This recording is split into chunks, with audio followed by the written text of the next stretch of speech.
Estamos começando mais um programa Panorama. Neste programa nós vamos comentar, conversar sobre a história do sal em Cabo Frio. Estamos aqui na Companhia Salinas Sal Firme, Refinaria Nacional de Sal, e vamos conversar com a Aurene, uma pessoa que é profundo conhecedora dessa história.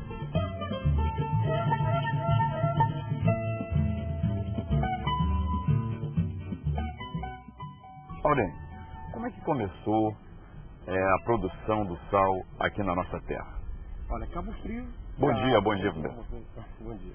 Cabo Frio, pela própria lagoa, ela sempre teve a tendência à produção de sal.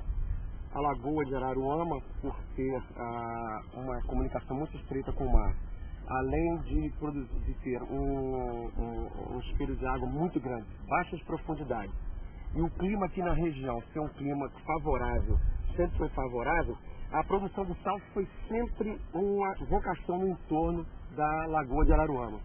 Isso se iniciou até com os indígenas, os tupinambás aqui na região de Cabo Frio, e os matarunas na região de Araruama, eles já produziam sal naturalmente nas bordas da Lagoa de Araruama. Tá?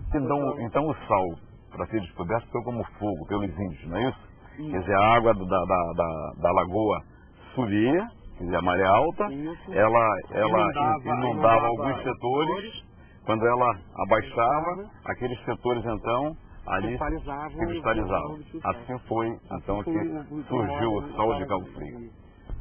Com o início da colonização, os primeiros colonizadores viram nessa atividade dos índios uma atividade econômica viável e começaram também a extrair o sal nas bordas da lagoa, sempre utilizando salinas naturais, nada de artificial. Tá? Veio a primeira colonização, depois vieram chegando mais colonos e o pessoal foi incrementando essa atividade.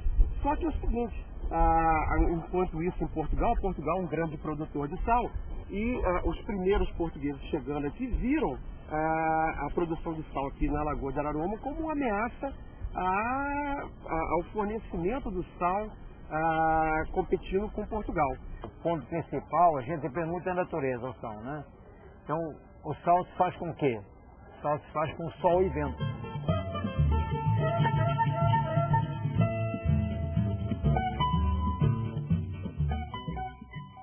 E a água tem que ter um nível de água certo nos quadros, chama-se quadro, aquela área onde tinha o sal, onde gera o sal. E quanto mais sol, quanto mais vento, mais cristais ficam do sal. Então aqui ficavam sal bonito, sal clarinho. Para dar sal tem que ter 25 graus. Ela começa a cristalizar com 25 graus. Então ela entra com 2, 3 graus em cima e vai descendo por gravidade, né? Vai formando, cada pressão daquela vai criando grau. Ela chega nos coados onde é feito o sal com 22, 23 graus. Então ela já chega até 25 graus e ela começa cristalizando. Em 1808, a Carta Régia proibiu praticamente toda a produção de sal aqui em torno da Lagoa de Araruama. No Brasil, praticamente todo. Uhum. Por quê? Porque favorecia a chegada do sal de Portugal. Tá? Então, a manutenção do monopólio pelos portugueses. A manutenção do monopólio dos portugueses. Mas só que aconteceu o seguinte, esse monopólio, com o decorrer do tempo, não conseguiu suprir a necessidade. O Brasil, naquela época, já crescia. A atividade pecuária, que também demanda do consumo de sal, também crescia e o monopólio também não conseguiu suprir essa necessidade. Aí começou a flexibilização. A própria coroa portuguesa começou a flexibilizar a produção de sal aqui no Brasil. Entendeu? Aquela rigidez inicial foi flexibilizando. Então foi quando a chegada dos portugueses que fizeram as salinas em Cabo Frio, foi nessa época mais ou menos? Foi depois. Por quê? Foi o seguinte, quando nesse período da colonização, os laços da coroa portuguesa com o Brasil, os laços foram diminuindo, foram enfraquecendo, entendeu? Com a vinda da corte de Dom João VI para cá, e depois com a coroação de Dom Pedro I, depois Dom Pedro II, esses laços foram enfraquecendo. E, se não me engano, em 1824, o imperador Dom Pedro II fez a concessão de terras, praticamente todas as terras em volta da Lagoa de Araruama, e essas terras foram dadas a Luiz Lindenberg para a produção do sal. Aí o que o Luiz Lindenberg fez? Olha, o que vamos fazer? Já vamos encurtar o caminho. Vamos ver em Portugal, já que nós importamos sal de lá, como é que se faz sal lá. Ele foi para Portugal e trouxe as primeiras famílias de portugueses aqui no Brasil, dedicados à produção de sal. Eu me lembro que em cada 10 salinas que existiam aqui na região, pelo menos 9 eram de proprietários portugueses, né? Isso. E muitas famílias em Cabo Frio hoje, sobrenomes famosos, de pessoas ilustres em Cabo Frio, são descendentes dessas primeiras famílias trazidas por Luiz Lindenberg aqui. Eram famílias naquela época poderosas, né? Isso, que mandavam na cidade. Isso. A primeira salina que o Luiz Lindenberg construiu aqui foi a salina Serina. Eu estou muito à vontade para falar sobre isso, porque os meus antepassados, o pessoal que fez salinas, que ajudou a fazer salinas, era exatamente o lugar onde eu nasci, né, da Figueira da Foz. Era uma área salina, né? Melhor dizendo, a freguesia do Lavras. O Lavras é um lugar anexado à Figueira, uma das freguesias da Figueira. Então eles trabalhavam exatamente isso. O meu sogro foi uma dessas pessoas. Inclusive, isso é tão verdade que ele foi ao Nordeste fazer uma salina. Eles entendiam realmente salina. Entendiam muito mais que eu de salina. Eu trabalhei, entendi porque eu trabalhei nela, eu sei trabalhar, sei o quanto custou aquilo, como se trabalhava. Era muito difícil. Mas a gente conseguia uma produção muito boa, muito boa. Colhia sal de manhã e de tarde. Uma parte da área a gente colhia de manhã, a outra parte de tarde. No outro dia, mesmo a mesma coisa, você colhia sal 2 vezes por dia na propriedade. Durante 3 meses, no mínimo 3 meses. 3 meses dava sal direto.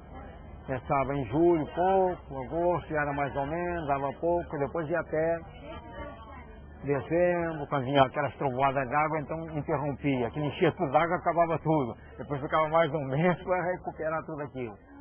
Mas valia a pena. A minha salina dava em torno de 1.000 toneladas de sal. Dava em torno de 1.000 toneladas. E a minha era pequena, né? Mas dava em torno de 1.000 toneladas de sal. Comercializava a maioria para refinarias locais. Para Álcaros, para a Refinaria Nacional de Sal e para a Companhia Salinas Serinas. O restante ia para negócio de gado, né? Eram caminhões, levavam 360 sacos de sal. Eram caminhões. Também se levavam nas salinas, carregavam na salina mesmo. O pessoal vinha e carregava. A gente botava em sacos de 60 quilos. E levava. Não dava para o consumo. A gente chegava a pôr o sal escorrendo. Não dava para procurar, para aquela água aí escorrendo, né? Para ficar o sal em seco, né? Não dava. Muitas vezes levava o sal escorrendo. A refinaria Nacional de Sal tem quantos anos? Tem aproximadamente em torno de 50 a 60 anos. Então, já naquela época, vocês, além de pegar o sal daqui das salinas ao redor, a de propriedade de vocês aqui, refinar, né, ou utilizar como matéria-prima, ainda assim vocês ainda exportavam sal. Olha, daqui das salinas. Não. Quando a refinaria começou a funcionar, quando ela pegou ritmo mesmo de produção, praticamente a produção nossa toda aqui era para refino, como continua até hoje. A compra de sal pela refinaria foi muito tempo depois, no caso? Foi muito tempo depois. Naquela época se produzia sal para exportação. Inclusive Cabo Frio, todo naquela época, exportava sal através do porto de Araruama. Tinha também aqui os navios, o Coral, isso. O Eva, o Leão, não é isso? Por isso que quem vê as fotos do Volney, né? O Volney retratou muito bem essa fase, principalmente na década de 30, década de 40. Você vê, a indústria salineira era tão forte e era tão boa para Cabo Frio, principalmente. Cabo Frio, fala Cabo Frio que a gente mora em Cabo Frio, né? Mas em São Pedro era a mesma coisa, Araruama era a mesma coisa. Tudo funcionava em torno das salinas. As salinas de Araruama eram na Praia Seca. Mas tudo havia um movimento muito forte das salinas, tanto é que fazia um baile anual aqui no Clube Tamoio.